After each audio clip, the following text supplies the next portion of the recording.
E essa dinâmica de às vezes estar na cabeça, às vezes estar no coração, às vezes estar no corpo, você viveu isso num processo de separação, né? De entender que você tinha que realmente separar. Super, porque é isso, o corpo tá me dizendo, né, minhas emoções, mas minha mente vira e fala, não, mas peraí, cara, você tem uma família linda, você tem uma casa maravilhosa, né, estabilidade financeira, se você se divorciar, você tá ferrado financeiramente, você tá, né, vai gerar muita dor e tal, então o que é, sabe, minha mente falando, mas você tá louco, você pirou, né, então começa a virar uma luta, né, tinha uma luta interna minha, entre mente, corpo e emoção. E aí é que as terapias me ajudaram muito. Porque uma das coisas é, larga o cabeção, né? Solta esses pensamentos, eles têm a sua função, tá tudo bem, mas volta para aquilo que faz sentido. Volta para aquilo que faz sentido. E aí, onde é que você vê isso no corpo e na emoção? Né? Na hora que você vai fazendo esse exercício, isso leva um tempo... Tem uma coisa que eu acho que eu tive um insight enorme aí alguns anos atrás, até nesse período do divórcio, que é a decisão não é feita na cabeça. Não. Né? A decisão não é feita na cabeça.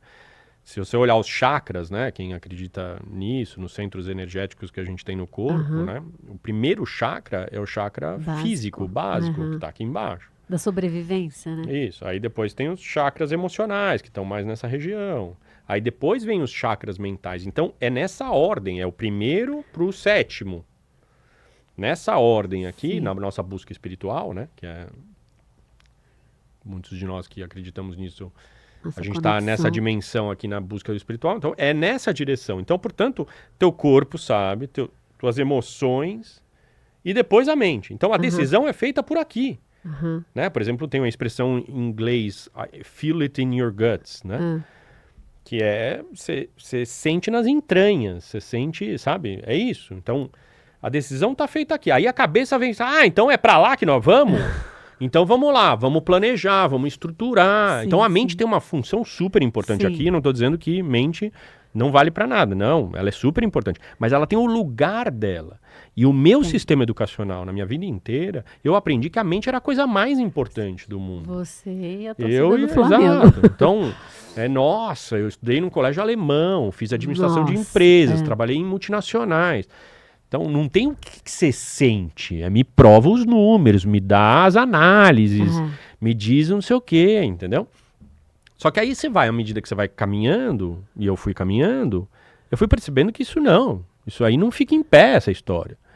Né? Então, algumas das grandes decisões de empreendedores, de líderes mundiais, de pessoas, as decisões são feitas porque faz sentido. Eu preciso fazer isso porque isso faz sentido. Né? E faz sentido, é sentir, é sentido. Né? E aí, putz, aí você começa a fazer os movimentos da tua vida, entendeu? É isso. E de alguma forma, a lombar tem a ver com o primeiro chakra, não? Exato. Então, e o chakra da sobrevivência, você com medo de destruir teu casamento, tudo que você tinha construído.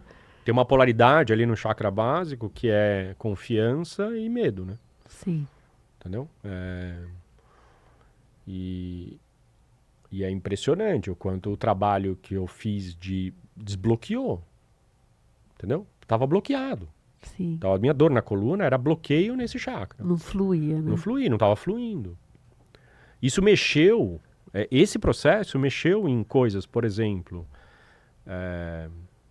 sexualmente, mexeu fisicamente, óbvio, porque agora eu tenho mobilidade, né, eu consigo me mexer, claro, de novo fazendo exercício, etc. Mexeu do ponto de vista de temperatura. Eu sentia muito frio, por exemplo, nas minhas extremidades. É mesmo? No pé, por exemplo. E hoje em dia eu não sinto mais. Olha, entendeu? Porque agora circula. Porque circula a energia. Entendeu? Então é muito interessante você começar a perceber outros efeitos corporais, né? Energéticos. E isso também dá uma força na gente seguir em frente, né? Dá um empowerment, né? Sabe aquela... Né? esse termo, né, que é usado muito no mundo corporativo. Empoderamento. Sim. Mas é isso, empoderamento tem uma coisa sentida corporalmente. Não não é mental, entendeu? Não é assim, não, agora eu tô te dando autonomia. Você tem que sentir isso. Você tem que vir daqui, né? Que é um exercício, não tô dizendo que é simples, mas é... Quer dizer, é simples, mas a gente complica um pouco demais. É porque, pensa bem, é o que você falou, a gente foi assim, meio que domesticado, adestrado durante anos. Então, para tirar isso, essa narrativa de dentro da gente, ou ressignificar ela, né? Dar um outro sentido, nossa, você fica, como assim se me ensinaram que é isso? E eu tô querendo contra tudo isso? É isso. Mas aí, como foi a virada? Assim, como que você percebeu que ok, não vai ser o fim do mundo, não vai acabar minha vida. Teve esse momento que você percebeu? Acho que não é um momento, né, Paty? É uma construção, né? É um processo, né? Posso te dizer que tem um momento. Tem momentos importantes, assim, né? Tem um momento... Por exemplo, uma das chaves para mim foi a descoberta de quebrar um padrão. Eu precisava quebrar um padrão. Eu precisava quebrar o padrão de... Ou precisava construir um padrão de respeitar aquilo que eu estava sentindo. E que vem, inclusive, historicamente na minha família, assim, sabe? Então, quando eu me dei conta disso, eu me dei conta que era algo muito profundo, sabe? E que muitas vezes a minha mente, assim, não conseguia se ligar, né? Então eu tive conversas muito boas com meu pai, por exemplo. Meu pai é um cara que foi muito importante nesse processo. Eu tive conversas muito ricas com ele. Que legal. Sobre a história dele, sobre como ele funcionava. E, de novo, né? Tem um trabalho de quebra de padrões. Por exemplo, constelação familiar é uma terapia, né? Uma abordagem que trabalha muito isso. Que é você respeitar, né? Você fala assim, ó, putz, isso é teu, né?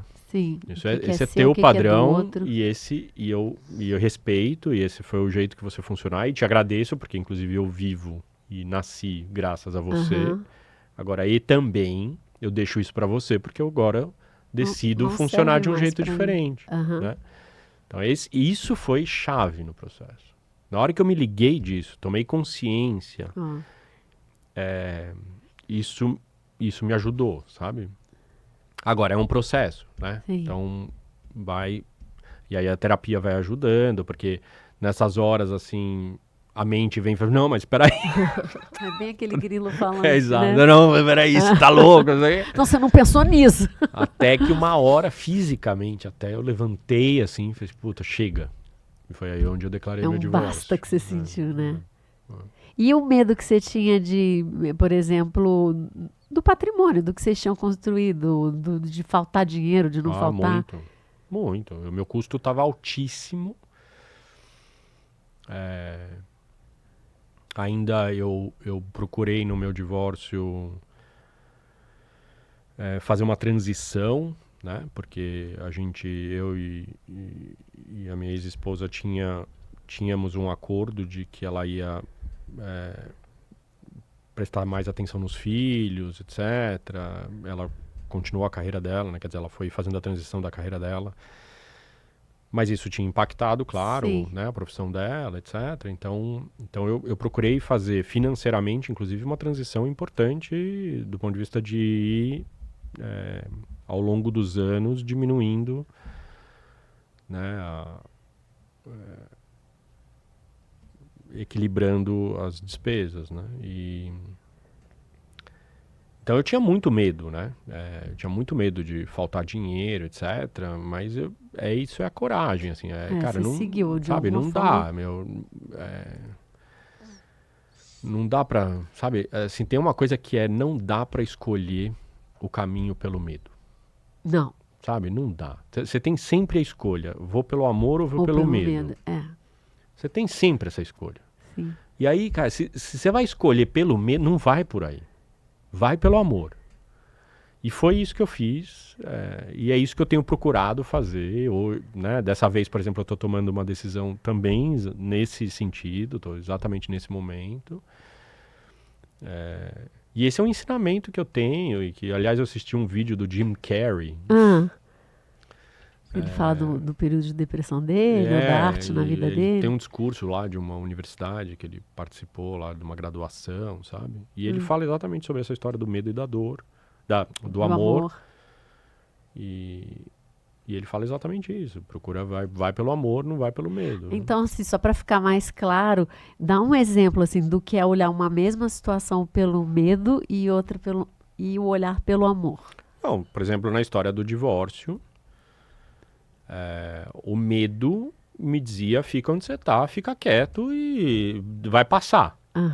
Sabe? Abaixa a bola e vai passar. Porque se você não aguentar, você vai perder isso, perder grana, né? Teus filhos vão ter problemas, sim, entendeu? Tudo isso. E pelo amor? E pelo amor número um, amor, respeito ao que você está sentindo, a se cuidar, a se amar, literalmente. Assim, foi um gesto de amor por mim, por aquilo que fazia sentido para mim. E claro, também eu procurei, claro que cometi erros, ninguém é infalível, mas assim, procurei fazer o melhor que eu pude em relação aos meus filhos, em relação à minha ex-esposa, que é a linha do amor, que é assim, vai ter dor, vai, mas eu posso fazer isso da melhor forma que a gente puder. Né? Inclusive, você olhar com amor para essa situação é pensar assim, não, eles vão ter uma vida muito melhor do que se a gente continuar nessa dinâmica, exato, né? Que eu não estou podendo ser inteiro. Exato, né? É isso aí. Isso aí, outro exemplo de ir pelo amor, pelo olhar do amor.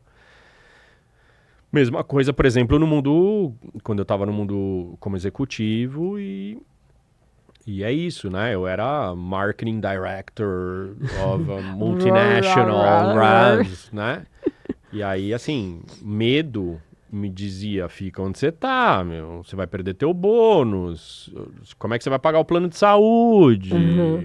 Tá? O amor cara, meu olho tá brilhando para outro lugar. Sim. Eu posso contribuir, meu valor. Eu me descobri um educador. E eu amo o que eu faço, sabe? E eu brilho onde eu faço, né? Então, eu sou uma melhor contribuição para o mundo como educador. Isso é o amor, sabe? É respeitar isso. E não só isso por mim, mas eu impacto a vida de muita gente. Né? Nesses 15 anos que eu estou trabalhando com isso, cara, eu impactei milhares de pessoas já, sabe? Então, isso é o caminho do amor. Agora, tem medo? Tem. O medo vai continuar? Vai, né? E, inclusive, tem um lado muito positivo do medo, que ele te deixa esperto, ele te deixa, né, alerta. Ele só te diz, né, tem uma definição de medo muito boa, que é o medo, ele é simplesmente o teu corpo te dizendo que ele ainda não está pronto para aquilo que está para vir, vir, né? Sim. Então, eu acho muito bonito isso. Então, assim, não é que aqui também a gente está dizendo, não, nada ao medo. Não, o medo faz parte. Agora, eu não posso basear minha vida e minha decisão no medo. No medo. Exato. É mesmo, imagina, você ficar no alerta a vida inteira. Não, então. Não dá. Então, e aí, por exemplo, olha que legal. Outra sacada, né? O quanto eu vivia no meu estado emocional, mais tempo no medo. Porque meu corpo era super tensionado. Né? E o que tensão gera? Tensão gera, por exemplo, dor na coluna. Sim. Né? Tensão gera esofagite, que eu tinha também. Entendeu? Queimação, gastrite, etc. Que é o alerta. Vai, sabe, desculpa o termo, mas vai dar merda, sabe? Quando você vive nesse, vai dar merda. Então eu preciso me cuidar, preciso controlar. Tem gente que é enxaqueca. Exato. Braba. Quando você começa a tomar consciência de novo dessas dinâmicas, desse estado emocional, você perceber que você não controla o que você sente, mas você tem a opção de escolher o que você está sentindo, no sentido de que eu posso mudar o meu estado emocional, eu estou no medo e eu posso sair do medo, mexendo com o meu corpo, inclusive, mexendo com a história que eu conto para mim mesmo, mexendo de várias formas, é muito poderoso, porque aí eu tenho, né, o protagonismo, né, a atitude de poder começar a desenhar um caminho que faz sentido para mim, entendeu? Sim. Então, mais ou menos.